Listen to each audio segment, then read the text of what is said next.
Hey, I've learned over the years that folks moving here to Tucson typically come from one of two different camps. Either camp number one, they're looking for an existing home in an established neighborhood, maybe with some mature landscaping, maybe a property that's got a lot of character, or they come from camp number two. They want a new home. They want something that nobody's ever lived in. They want the latest bells and whistles and the greatest gadgets.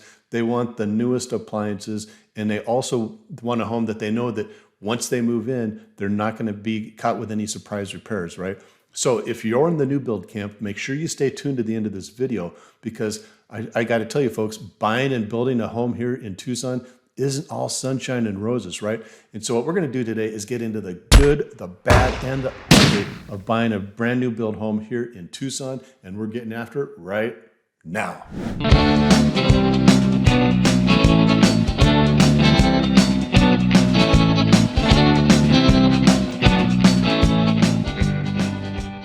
Hey everybody, this is Paul Dunn, and I'm a local real estate agent with eXp Realty, and I'm also a licensed mortgage broker with Nexa Mortgage. So basically, I've got your back on both sides of the ball when you're thinking about making that move here to Tucson. Now, if this is your first time to the channel and you want to know everything there is to know about eating, sleeping, working, and just hanging out in the old Pueblo, then go ahead and hit that little subscribe button, tap that little bell, and you'll be among the first to be notified anytime we drop a new video. Now, Darcy and I get calls every single day from people just like you who are thinking about making that move to Tucson and doing a little bit of research, and we absolutely love it.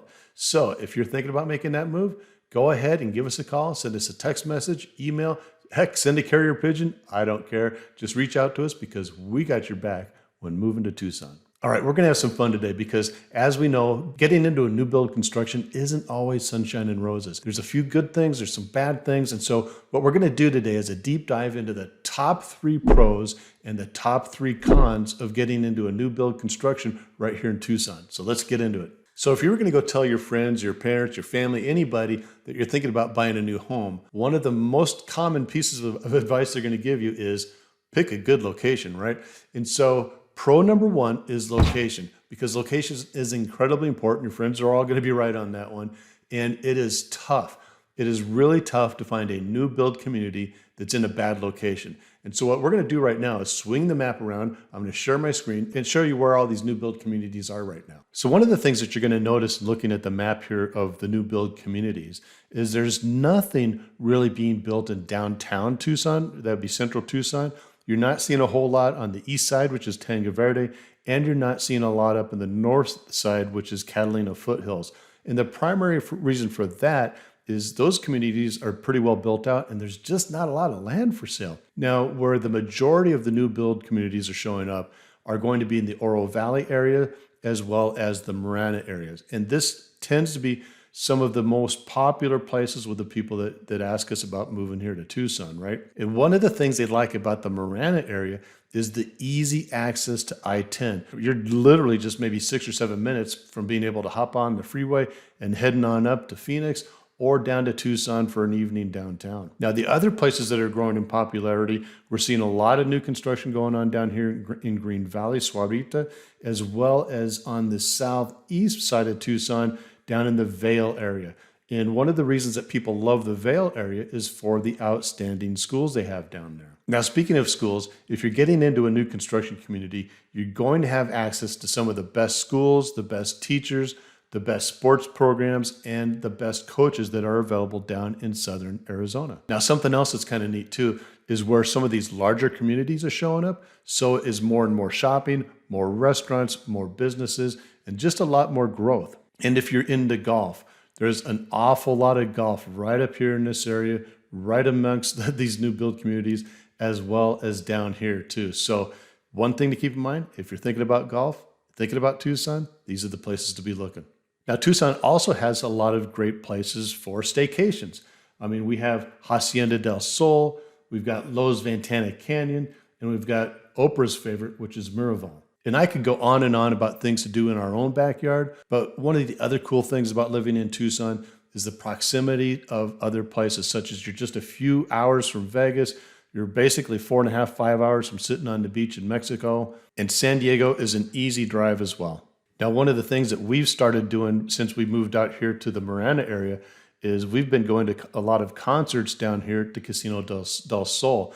And we've actually been going downtown Tucson and enjoying those restaurants and the night scene down there much more than we did when we lived up in this area here. And the reason being, man, it's a lot easier to take I-10 downtown to Tucson than it is to take Oracle. So if you're in one of these new communities, pretty much anywhere you want to be in Tucson is really going to be about a half-hour away at the most. So if you want the best of both worlds, a safe neighborhood, great schools, lots of stuff to do, and easy access to get around, then you just can't go wrong with new construction. And con number one, you're living in a construction zone. Unless, of course, you're one of the last families to buy in and there's only a month or two left, then you're fine and dandy. But if you're not that lucky, if you buy early on, there's 6, 8, 12, 18 months left of building to go in that new subdivision, then you're definitely living in a construction zone. I mean, you'll have dump trucks coming in and going, you'll have cement trucks, lots of noise.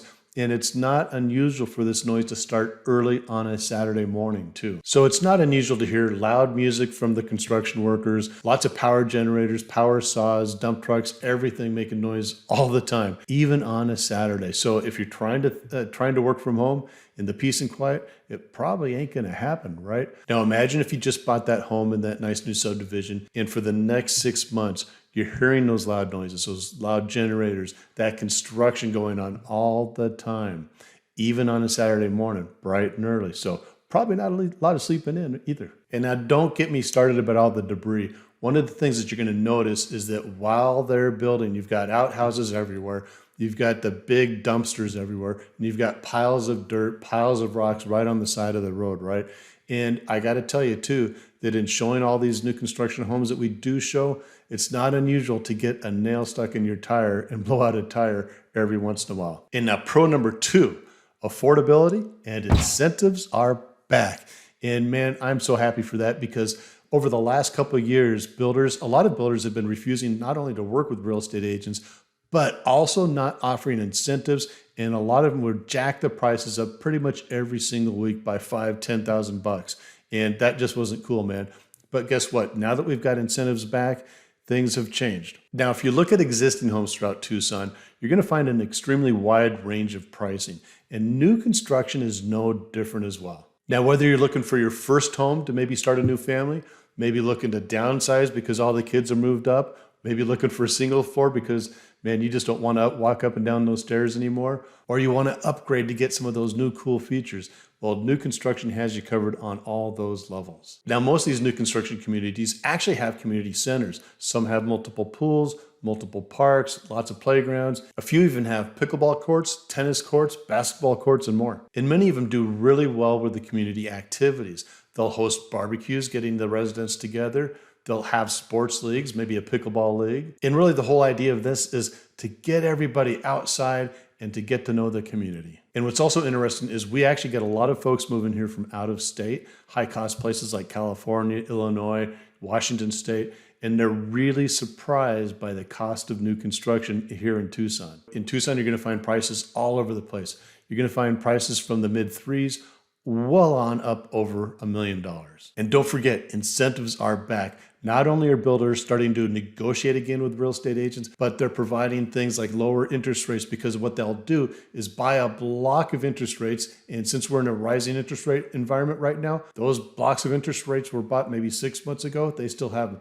Yeah, I'm an ex-mortgage guy, but I will for sure tell you if what the builder has is better for you than what I can provide for you as well. Now, they're also offering appliances and window coverings and maybe some other incentives just depending on what time of year it is as well. And don't forget, many builders actually cut off real estate agents when the market was absolutely crazy, but now they are begging us for business.